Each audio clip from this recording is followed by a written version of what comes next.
प्रिय भक्तों, हर हर महादेव। कौन था भगवान शिव का परम भक्त जिसके लिए समस्त शिवगण से ही क्रोधित हो गए थे भगवान? रामेश्वर का नियम था रोजाना सुबह जल्दी उठकर घर के सारे काम निपटाना और फिर भगवान शिव के भोग के लिए खीर का प्रसाद बनाना। रामेश्वर को विश्वास था कि भगवान शिव उसके द्वारा खिलाई गई खीर को रोजाना ही खाते हैं। इस विश्वास पर वो रोजाना खीर का भोग लगाता था। अपने भक्त के द्वारा भोग लगाई गई खीर को कैलाश पर विराजमान भगवान शिव बहुत चाव से खाते थे। एक बार माता पार्वती ने भगवान शिव से कहा, स्वामी क्या बात है, आपको तो आनंद ही आनंद है। आपके भक्त आपको प्रेम से इतने स्वादिष्ट व्यंजन खिलाते हैं। लाइए थोड़ी सी खीर मुझे भी दे दीजिए। रामेश्वर के हाथों की खीर बहुत ही स्वादिष्ट होती है।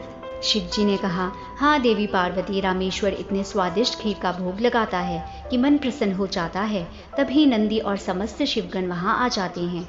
महादेव, ये लीजिए, हम भांग और धतूरा लाए हैं।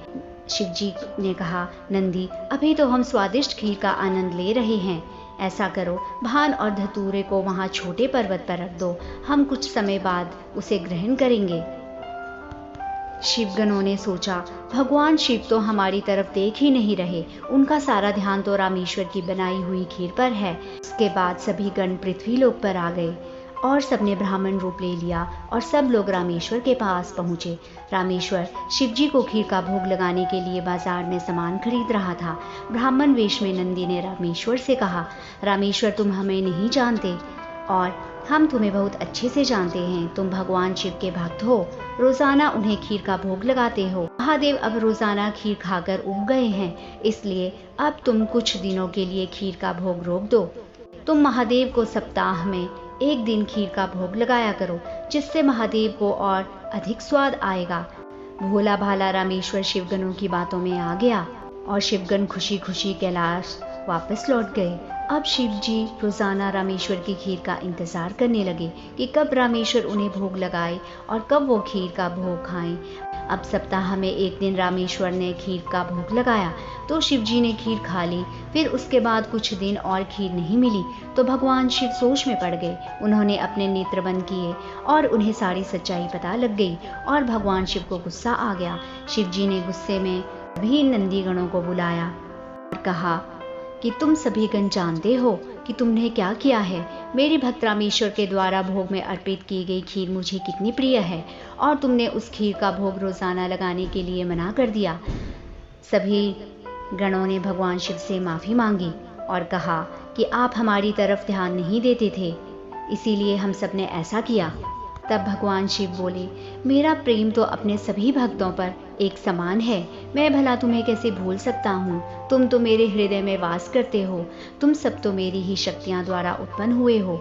संसार में मेरा प्रत्येक भक्त मुझे एक समान प्रिय है और प्रत्येक भक्त के हृदय में मैं ही विद्यमान हूँ, इसलिए मेरा प्रेम कभी भी कम या ज़्यादा नहीं हो सकता। माता पिता के लिए तो उनके सभी बच्चों में प्रेम एक समान होता है, फिर तुम ये भूल कैसे सकते हो। भगवान शिव की बातें सुनकर सभी शिवगण समझ गए कि उनसे कितनी बड़ी भूल हुई है। उसके बाद सभी शिवगण फिर से एक बार रामेश्वर के पास गए और उन्होंने कहा, तुम्हारी खीर इतनी स्वादिष्ट होती है कि वो सप्ताह भर की प्रतीक्षा नहीं कर सकते। सप्ताह में एक दिन भोग से उनका मन नहीं भरता, इसलिए उनकी आज्ञा है कि तुम रोजाना ही उन्हें खीर का भोग लगाया करो। ब्राह्मण बोला, यदि भगवान शंकर को मेरे हाथों की बनी खीर इतनी प्रिय है तो फिर मैं रोजाना उन्हें खीर का भोग लगाऊंगा। यह सुनकर रामेश्वर बहुत खुश हुआ। एक बार फिर रामेश्वर रोजाना खीर बनाकर भगवान शिव को भोग लगाने लगा। अब तो समस्त शिवगण भी शिव जी के साथ रामेश्वर द्वारा भोग लगी प्रसाद की खीर का आनंद लेते और खूब भरपेट खीर खाते। भगवान शिव ने अपने परम भक्त रामेश्वर को सभी सुविधाओं से पूर्ण रखा। उसके जीवन में कभी भी कोई कठिनाई नहीं आई। रामेश्वर का विवाह एक बहुत ही सुशील कन्या के साथ हुआ। उसके घर में 2 बच्चों का जन्म हुआ। अपने परिवार के साथ सुखी जीवन व्यतीत करके रामेश्वर अंत में मोक्ष को प्राप्त हुआ। हर हर महादेव भक्तों।